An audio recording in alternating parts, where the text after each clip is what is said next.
Hello students, in last lecture we have seen the statement of location of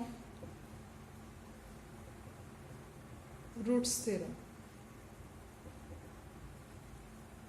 Now let us prove this theorem. What is location of roots theorem? Its statement is what is given: I is any closed bounded interval AB and f from I to R is a continuous function from I to R. Again, what is given? Fa less than 0 less than Fb, or Fa greater than 0 greater than Fb, or Fa and Fe both have opposite signs. So we can write it as Fa into Fb is equal to is less than 0, because both have opposite sign, one is plus another is minus, so its multiplication will be negative, so it is less than 0. So in this situation, what is this theorem says? There exists a point C belongs to open interval a to b such that f of C is equal to 0. Okay, we have to prove there exists C belongs to AB such that f of C is equal to 0. Now let us prove this theorem. Proof. So in statement, what is given? Fa less than 0, Fb greater than 0, or Fa greater than 0 greater than f of b. So let us assume this condition. So we can assume one of this condition. So without loss of generality,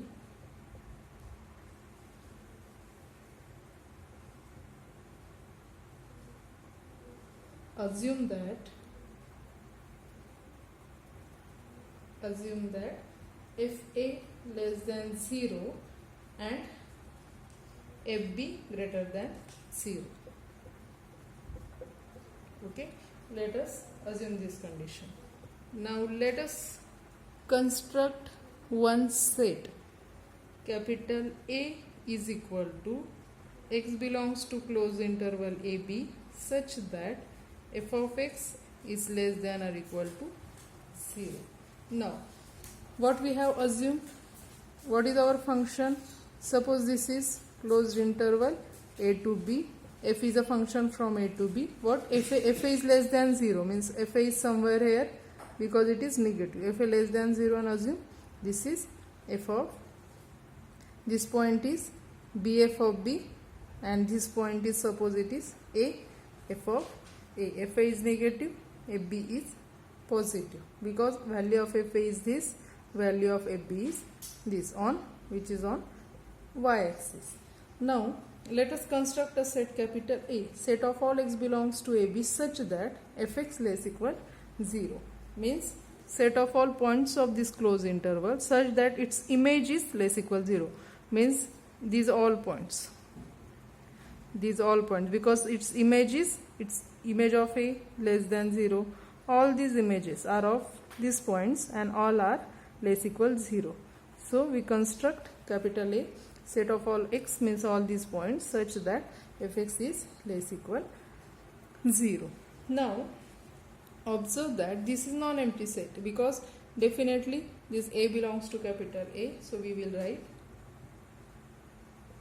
observe that A is not equal to 5 since this small a belongs to capital A. Definitely at least this one point A belongs to A, because Fa less than 0 we assumed it, so this A is non-empty.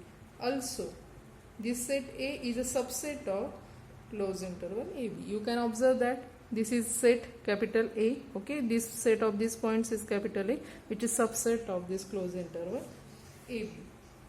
Therefore we can say, therefore this set A is non-empty set and this set is bounded above, therefore by least upper bound axiom it has supremum. So we will write, therefore A is non-empty and bounded above. Any non-empty set which is bounded above has supremum, so that we can write, so that A has supremum. Okay, that is least upper bound axiom. If any set is bounded above, then it has least upper bound. We call that as a supremum. So let us say that supremum is small c. Small c is equal to supremum of A. Let us give the name capital C. Sorry, let us give the name capital C to the supremum of this set capital A. Now what we claim? Now we have to prove there exists some point C such that f of C is equal to 0. So we will take that C is supremum of A. Now you can look here that C will be this point. According to this graph, C will be supremum of A, and we will show that f of C is equal to 0. So our claim is, we claim that f of C is equal to 0. Now by trichotomy property, we know that any point is either negative, positive or equal to 0. So here it is B and f of B. This point is B and f of B. After this, by trichotomy property,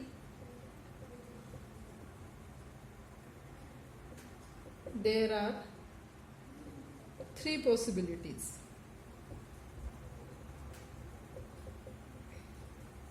Which are those? F of C greater than 0, f of C less than 0, and f of C is equal to 0. So if we will assume that f of C greater than 0, we will get contradiction. If we assume f of C less than 0, we will get contradiction. So then we can say that so f of C must be equal to 0. Okay. So if, let us assume f of C greater than 0.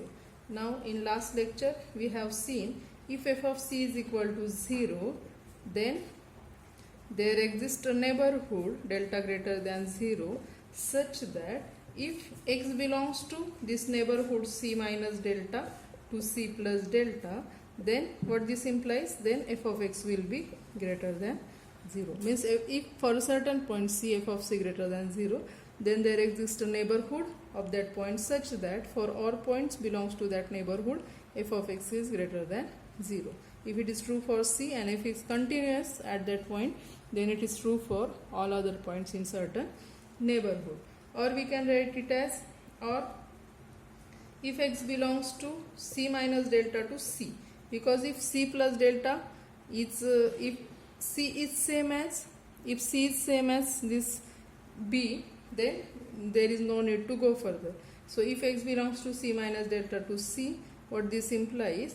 This property, that is fx greater than 0 if C is equal to B. Okay. Therefore, so what we can say? Therefore, if x belongs to A, then what happen? Now in capital A, what is the condition for the point to be in capital A? That is fx must be less equal fx must be less equal 0, and here what we get? Fx is greater than 0.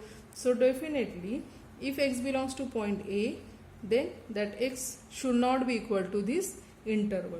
Okay, means what? X should be less than this C minus delta.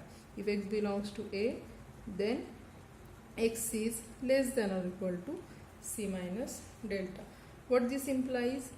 If x belongs to A, then x is less equal this. Means what? This C minus delta is upper bound of this capital A. So we can write it is, this implies C minus delta is an upper bound of capital A.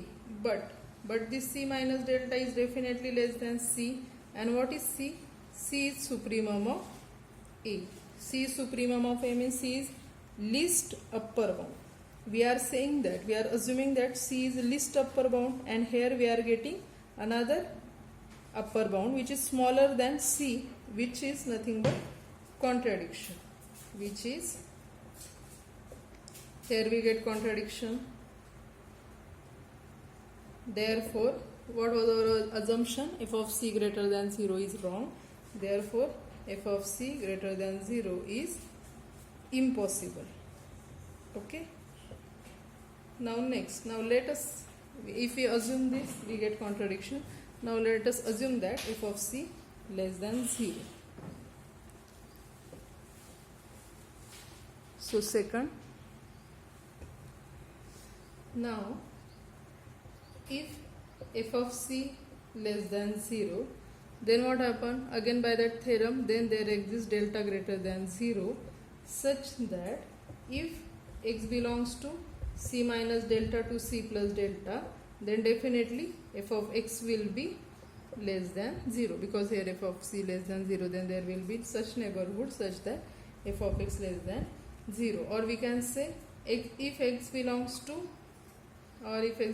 c to c plus delta, then f of x is less than 0. Means when the c minus delta, or when this c is same as capital A, then this we will get this interval when c is equal to A. Okay. Now look here, what it implies: f of x less than 0 for some point here x belongs to this interval, then fx less than 0. Means if fx less than 0 means this x must be belongs to capital A. Okay, means there exists some point in this interval c to c plus delta. X belongs to this interval means what? X is greater than c. Okay, x belongs to this interval means definitely x is greater than c. And what this statement implies: if x is greater than c, there exists some point x such that for x greater than c, what we get? Fx is less than 0. Okay, but what is means there exists some x greater than 0 such that, and what again x satisfies this condition means what? X belongs to A also. Okay, x greater than c, there exists some x greater than c such that fx less than 0, and fx less than 0 means this x belongs to capital A. But what was our c? C was our least upper bound. Okay, what we have assumed that c is least upper bound of the set, and here we are getting that there exists another element which is greater than c also belongs to A. Means we get contradiction here. Therefore our assumption that f of c less than 0 is also wrong. So we will write here from this, therefore fx is less than 0 for some x greater than c. That is, there exists x greater than c such that x belongs to A. This is contradiction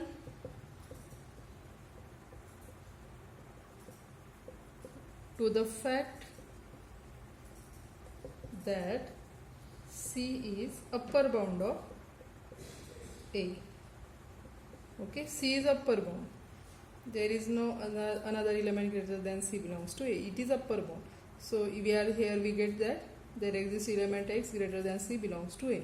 Means we get a contradiction to the fact c is upper bound for A. Therefore f of c less than 0 is also impossible. So what we get, if we assume f of c greater than 0, that is impossible. F of c less than 0 is also impossible. Therefore what must be f of c? Therefore f of c is equal to 0. Okay, that is proof of location of roots theorem. Now let us prove another theorem, that is Bolzano's intermediate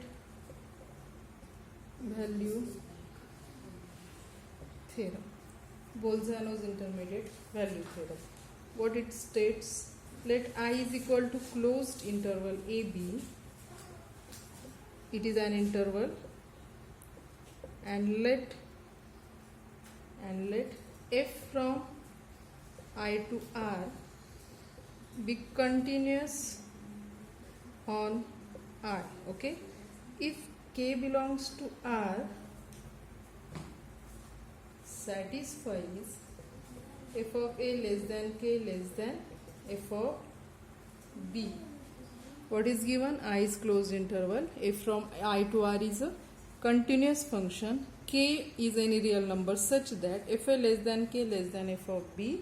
Then we have to prove, then there exists a point C belongs to interval I, C belongs to I between points A and B, between A and B, such that f of C is equal to K.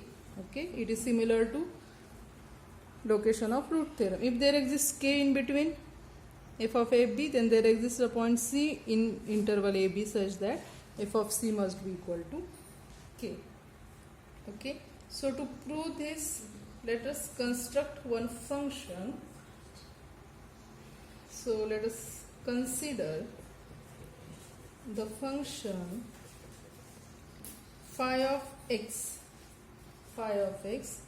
defined on I such that, consider the function phi of x defined on interval I such that phi of x is equal to f of x minus k. Okay, we construct this function.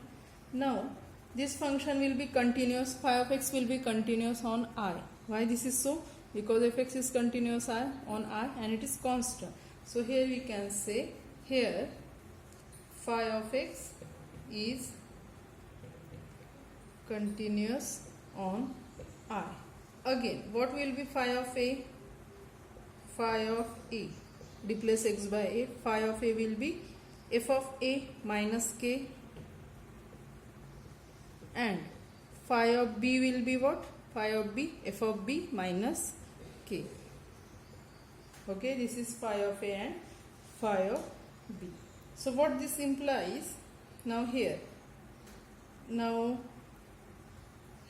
fa from this, what is given? This condition is given and it is fa minus k. What will be fa minus k? If we subtract minus k to both sides, fa minus k will be less than 0. So this implies phi of a less than 0, and what will be fb minus k from this? fb minus k, subtract kk from both sides, so fb minus k is greater than 0. So 0 less than less than phi of b. So here we get phi less than 0, phi b greater than 0, means both have opposite signs. Therefore we can say here that is phi of a and phi of b have opposite signs. Okay, therefore it has opposite signs. Therefore by location of